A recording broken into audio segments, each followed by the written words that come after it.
Welcome to the St. Louis Regional Freightways 2023 Freight Summit. As you know, this is our signature event for FreightWeekSTL. I'm Mary Lamy, the Executive Vice President of Multimodal Enterprises, which is one of Bi-State Development's enterprises. So we're super excited about today's lineup, keynote address that will spotlight the East Coast's largest container import gateway, the Port of New York, New Jersey. So before we get into the program, the first thing I need to do is I need to recognize our sponsors. So starting with this year's presenting sponsors includes the Boeing Center, Washington University, Steadfast City, St. Louis, University of Missouri, St. Louis, Millstone Weber, and Ameren. Our supporting sponsors are the Jerry Costello Group and the Hauser Group. And our associate sponsors for this year include Southern Illinois Builders Association, Terracon, Alberici, Castle Contracting, HNTB, CDI, and Brinkman Constructors. We appreciate all of the sponsors' support that made it possible for us to deliver FreightWeekSTL. So now it's my pleasure to introduce our keynote speaker today, Mike Bozza, Deputy Port Director with Port Authority of New York and New Jersey, which is not only the East Coast's largest container import gateway, but also it has rail connectivity to the St. Louis region. First thing I need to mention, I think that it is interesting that Mike's organization shares some similarities with Bi-State Development. Both of our agencies have an interstate compact that was created by Congress to coordinate and lead regional or national matters like transit. So for Bi-State Development, our compact is an interstate compact between Illinois and Missouri that allows us to operate transit between the two states. So I thought that was interesting. So Mike, welcome. Let's start with a quick introduction of your background and your organization and your role with the global supply chain. Great. Well, first of all, I want to thank you for having me here today. It's the first time in St. Louis, but also the first time I think that we've partnered with a sister bi-state agency. So we should probably form some kind of fraternity or alliance to, talk about all the issues that we deal with being part of those complex organizations. But I've been with the Port Authority for 21 years, and the Port Authority of New York and New Jersey is a large organization that goes far beyond just the seaport. We're just one small element of that. As a matter of fact, last year, our $386 million of revenue was only about 7% of the total agency revenue that we take in through our other business lines, which include 5 regional airports, tunnel and bridge facilities that connect New York and New Jersey, PATH interstate rail system, and we also have the World Trade Center site that we own. So I mention that because when it comes to vying for capital dollars, and it was really great to hear about all the great infrastructure projects that are going on, we have to compete and fight for capital dollars with those other line departments. Okay, that was your softball question. Okay, you ready? All right, so Mike, you play a key leadership role in the largest U.S. East Coast container port. The Port of New York, New Jersey offers numerous options to move cargo, providing unmatched access to one of the largest and most concentrated consumer markets in the world, as well as fast access to key inland and northern markets. So let's talk more specifically about the connectivity to the St. Louis region from the Port of New York, New Jersey. First thing I want to mention before the connectivity to St. Louis is because of where New York is and because of the size of our local market, all the major ocean carriers across the world call the Port of New York and New Jersey. And 75% of the vessel calls that are coming to the East Coast, they stop in New York and New Jersey first. Okay, and why is that important for St. Louis? Well, we've also invested over $600 million in rail facilities so that every one of our marine terminals has on or near dock rail. And we have capacity for over 1.5 million lifts of rail cargo alone. It's our view and our vision that rail cargo and intermodal cargo to places like St. Louis is what's going to help us grow and continue to grow and be a major port gateway, not just on the East Coast, but in the country into the future. But we have to compete for that cargo. So we've put the investments in place to handle the cargo. And I mentioned we can handle 1.5 million lifts. Last year, we did about 700,000 lifts. So we have plenty of capacity. Of those lifts, okay, we did about 31,000 lifts back and forth to St. Louis, about 26,000 imports and about 6,000 or 7,000 exports. And that is, quite frankly, that's in line with our overall position as a port. We do mostly imports, right? We're a consumer economy. 68% of the GDP is based on stuff we buy and goods we buy. So that's probably not going to change a whole lot. But the more exports that we can get, the more we can drive and attract that intermodal cargo and continue to be a major partner with you. Okay, let's talk about scheduled rail service. So I mentioned to you earlier before, I'm a civil engineer by trade. I know a lot about roads and bridges. One of our roles as the Freightway is to better market the St. Louis area. We're becoming much more well-versed on scheduled rail service. That's basically direct routes, nonstop, back and forth to different port facilities. For the last couple of years, we've recognized we offer those types of scheduled rail services, and we're trying to really market that. So what is the value of having that scheduled rail service from the St. Louis region to the largest East Coast port? So first of all, great point. We have daily service from both our Class 1 railroads to St. Louis. Norfolk Southern and CSX both serve the port of New York and New Jersey, and then Conrail is our switching railroad. But with that daily service, 7 days a week, okay, you can take advantage of the fact that we're a first port of call, right? And as ships get larger, and not sure if you've heard, but as ships grow in size, and they're now calling at the Port of New York and New Jersey 16,000 TEUs. And a TEU is a 20-foot equivalent unit. Basically, it's a 20-foot box, okay? 16,000 of those come in, and 60% get loaded off in New York and New Jersey as their first port of call. But because the ships are so large, it's got to spend more time in port. They'll spend 3, maybe 4 days in port sometimes. So your box coming to St. Louis with a 3 to 4 day transit time on rail, it can be here before the ship even leaves New York and goes on to Norfolk, Savannah, other destinations. So if speed is a concern, right, we're well positioned, both with the infrastructure, with the time, and with the scheduled service to get goods here quickly. All right, very good. All right, what can you tell us about the role your port plays in exports from the U.S. or from Middle America? So again, as much as we are an import port, sometimes that doesn't lend itself well on exports because ships will stop here first, they go down the line, and then they're off to their next destination, whether it be the Far East, Europe, wherever they're going.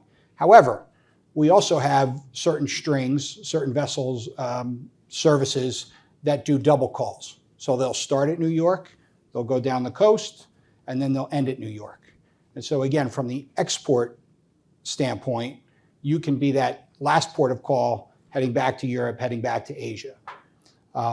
Another thing about our positioning, as global sourcing trends change, a lot of goods manufacturing is moving out of China. We've all heard that. Our share of goods in China used to be well over 34, 35%. Now it's under 30%. And it's going to places like Vietnam, India, Bangladesh, other countries that, from a shipping perspective, it makes more sense to come through the Suez Canal than to go to the West Coast. And so because of the pandemic, because of other factors on the West Coast, we've seen a lot of cargo diversions come to the East Coast. Okay, and we can service that cargo, we can handle that cargo. And quite frankly, we know that some of that will go back, but I think lessons a lot of people learned, a lot of us learned throughout the pandemic is you have to diversify your supply chains, right? You can't just be in one place, you can't just be in California, and quite frankly, you can't just be in New York. You're going to be in a number of places. But we absolutely believe we're very well positioned to be one of those places. Very good. All right, I didn't mention that we are going to do Q&A at the end of this. And if I opened it to Q&A, this next question, I'm sure 3 people would ask. And so that is, Let's talk about supply chain disruption and congestion. Those are obviously topics that obviously everyone became very aware of during COVID. They continue to be an issue, whether it's a couple months ago or even a couple weeks ago.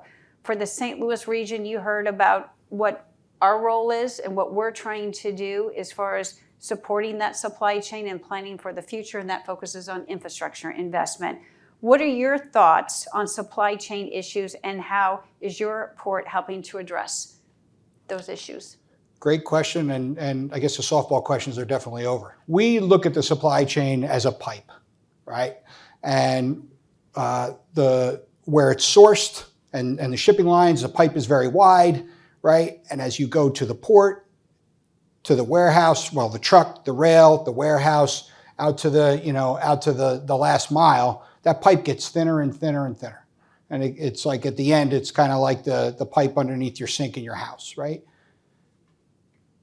When that gets crimped, everything else is impacted. And from our perspective at the port, we did pretty well comparatively in terms of maintaining fluidity and keeping things moving. But there are changes that need to happen throughout the supply chain in order to manage the next surge in cargo. Whether it be railheads got congested or warehouses got backed up, the place where that was seen the most was the marine terminal. Everybody looked at the ports because that's where cargo got backed up. They couldn't bring any more in. You had ships at anchor, right? But it's all interconnected. It's all related. And so what we're doing through our Council on Port Performance, which is a group of all the stakeholders in the harbor. It's the Port Authority.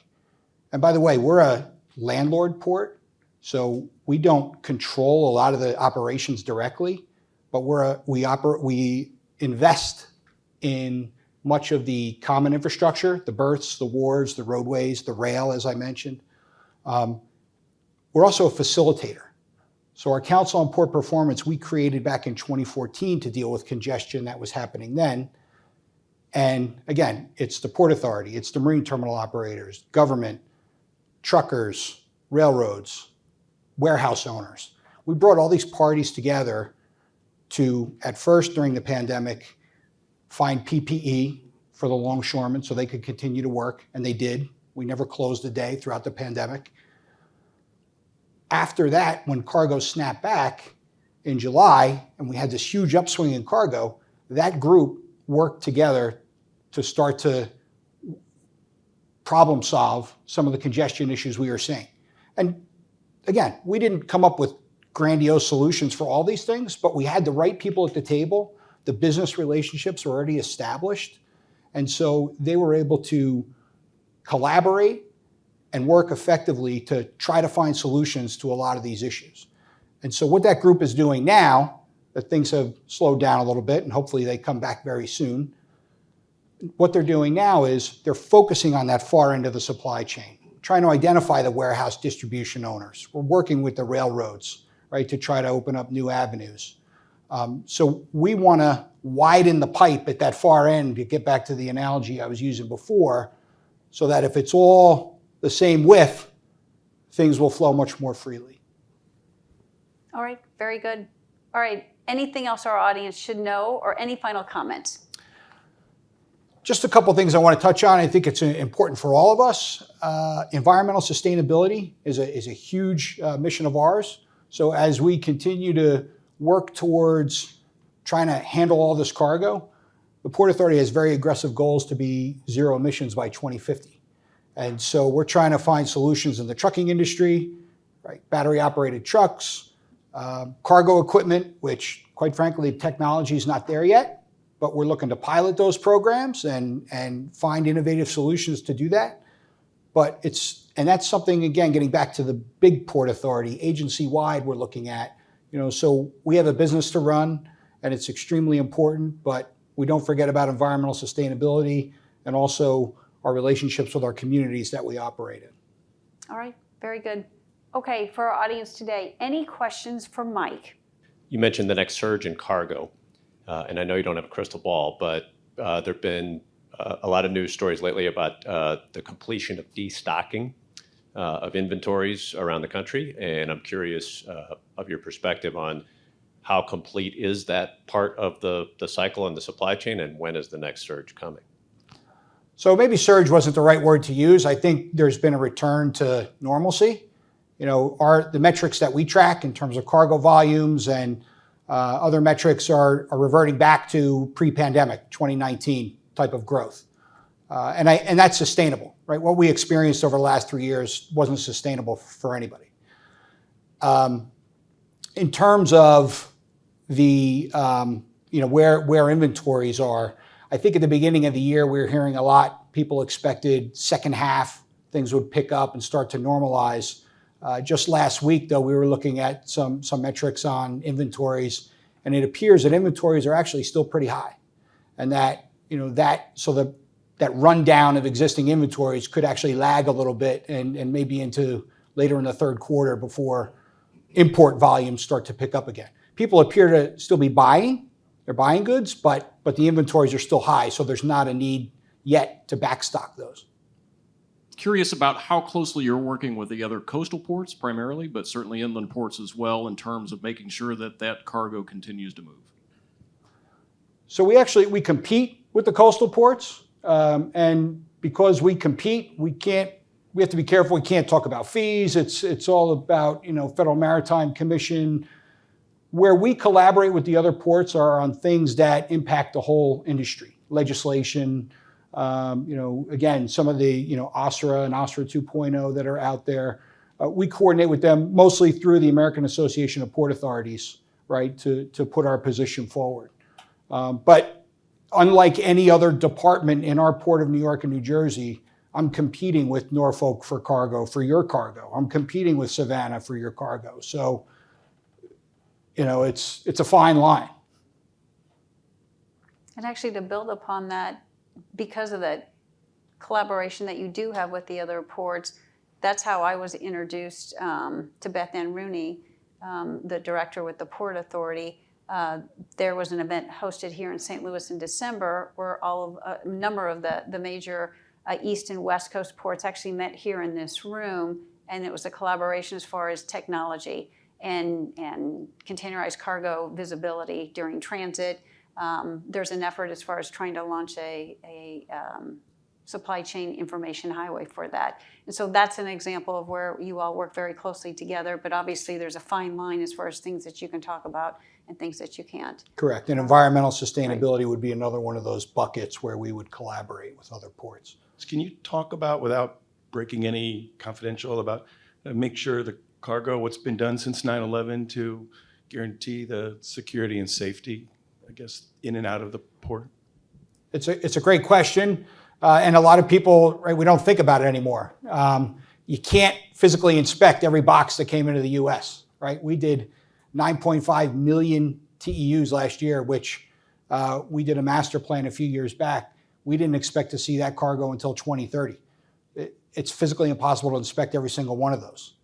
Everyone does go through a radiation portal monitor, right, for obvious reasons, but you can't open up every box. So, a lot of those protocols were put in place many years ago, and it starts with having identifiable supply chains from the point of sourcing, right? So if it's a known shipper, the customs has a presence around the world, right? Boxes are sealed, and every terminal operator has its own security plan, right, for managing people in and out and boxes in and out of its own facilities. It's extremely complex. There's a lot of stuff that goes on that's, quite frankly, far beyond my brain power and knowledge. It operates in the background, but it's done at a level that maintains security while also maintaining fluidity of the supply chain. You touched briefly on the exports. What are you seeing in regards to onshoring? We heard a lot about that during the pandemic. Is that still something that you're seeing as a trend? So there's some of that. I mean, it depends on what industry you look at. Automakers did it years ago, right? They manufacture and build a lot of cars here. And interestingly, they ship a lot of parts in to serve those assembly plants. We're seeing some onshoring, seeing nearshoring, but I think more than anything, and again, people are diversifying their supply chains. They're not just in China. Maybe they're in 3 or 4 other countries. Some of it may be nearshoring. Some of it may be in some of those other places, that I mentioned before. As I was looking at some of the rail information that comes into St. Louis, China is still our largest trading partner, and India is becoming a close second. Of stuff that comes on rail into St. Louis, India is your #1 trading partner. And it's a lot of steel, plastics, parts and components, and that's a lot of what your exports are as well. So it seems to me you're pulling in the raw materials and you're shipping out, transportation equipment, chemicals, so on and so forth. We're going to wrap this up. You did fantastic. It's clear you and your team with the Port of New York, New Jersey, you're playing a significant role in the movement of freight in and out of the United States. We appreciate everything that you are doing from an investment perspective, because that is obviously going to be helping the Midwest and regions like the St. Louis area. We obviously are spending a significant amount of our time and effort so we can support everything that you're doing with your facility. So thank you. We appreciate this excellent overview that you had provided today. I need to give a final thank you to our sponsors for FreightWeekSTL 2023. Their support makes it possible for us to deliver the great content that is the hallmark of our annual conference. We encourage you to share links to any of our Freight Week content with others who may be interested.